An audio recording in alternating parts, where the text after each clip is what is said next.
अस्सलाम वालेकुम नाज़रीन, मैं Asad Abbas Bhatt advocate high court हाज़िर खिदमत हूँ कुछ नई कानूनी इन्फॉर्मेशन के साथ जो शायद आपके कानूनी इल्म के अंदर इजाफ़ा कर सकती है। नाज़रीन, सवाल अगेन जो है वो आते रहते हैं, ये जो पासपोर्ट है ब्लैक लिस्टिंग का, इसके मुतल्लिक, और फिर जो है वो बात तफसील से करना पड़ती है।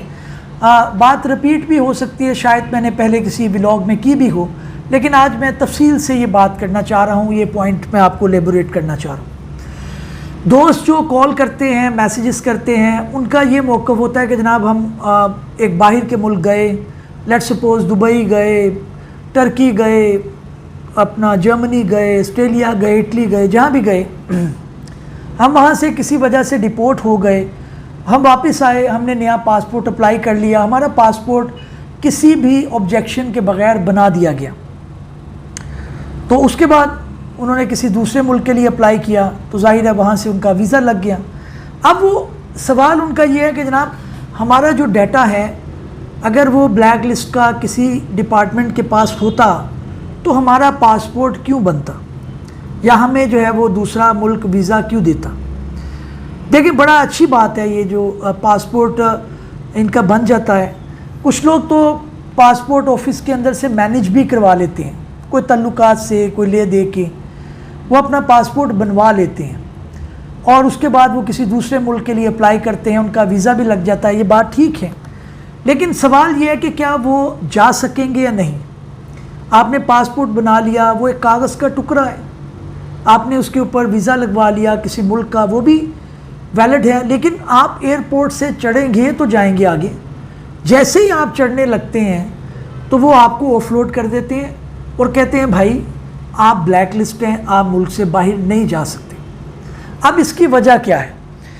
वजह ये है कि प्रोसीजर आपको समझना पड़ेगा कि जब भी आप बैरून मुल्क होते हैं तो आपको जब ब्लैक लिस्ट किया जाता है, आपका डाटा आपकी एम्बेसी को दिया जाता है, पाकिस्तानी एम्बेसी को। लेट्स सपोज़ आप दुबई में हैं मिसाल के तौर पर, और वहाँ पर आपको ब्लैक लिस्ट किया गया किसी भी वजह से, ओवर स्टे था, आपने झगड़ा किया, कोई FIR कट गई, कोई भी मामला हो, उन्होंने आपको आपकी एम्बेसी को लिखा, आपकी एम्बेसी ने फिर आगे लिखना है पासपोर्ट ऑफिस को, इमिग्रेशन ऑफिस को, फ़ॉरेन ऑफिस को, FIA को, तो उसके अंदर टाइम लग सकता है।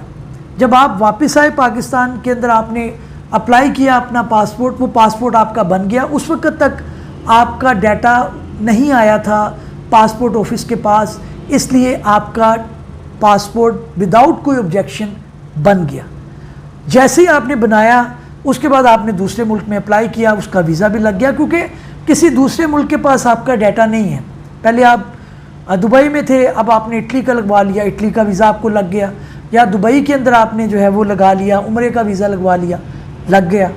उनके पास ये डाटा नहीं, क्योंकि पहले आप किसी दूसरे मुल्क में थे, पहले आप दुबई में थे, दुबई वालों को नहीं पता था, उन्होंने आपका वीज़ा लगा दिया। अब आपका जो मसला है वो ये है कि आप जाएं कैसे।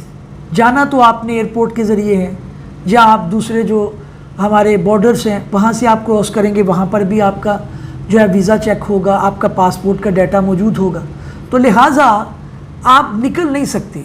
अब आपने 5-7 लाख रुपया, जितने भी आपने पासपोर्ट बनवाया, उसके ऊपर वीज़ा लगवा लिया, वो पैसे आपके ज़ाया जाएंगे। कुछ दोस्त तो मुझे एयरपोर्ट से खड़े होकर कॉल्स करते हैं कि जनाब देखें हमारे साथ ज़्यादती हो गई। देखिए, ज़्यादती नहीं हुई, ज़्यादती आपने अपने साथ खुद की।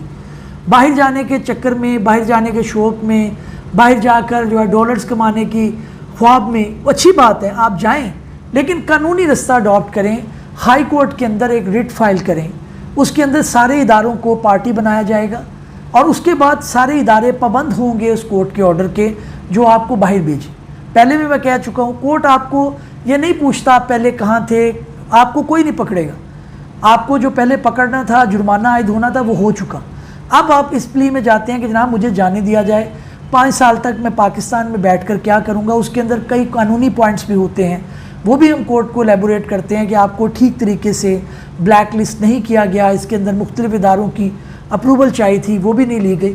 तो वो एक लंबी बहस है, लेकिन आज का सवाल यही कि आपका पासपोर्ट बन जाना, किसी दूसरे मुल्क का वीज़ा लग जाना, इस चीज़ की गारंटी नहीं है कि आप दोबारा जा सकेंगे।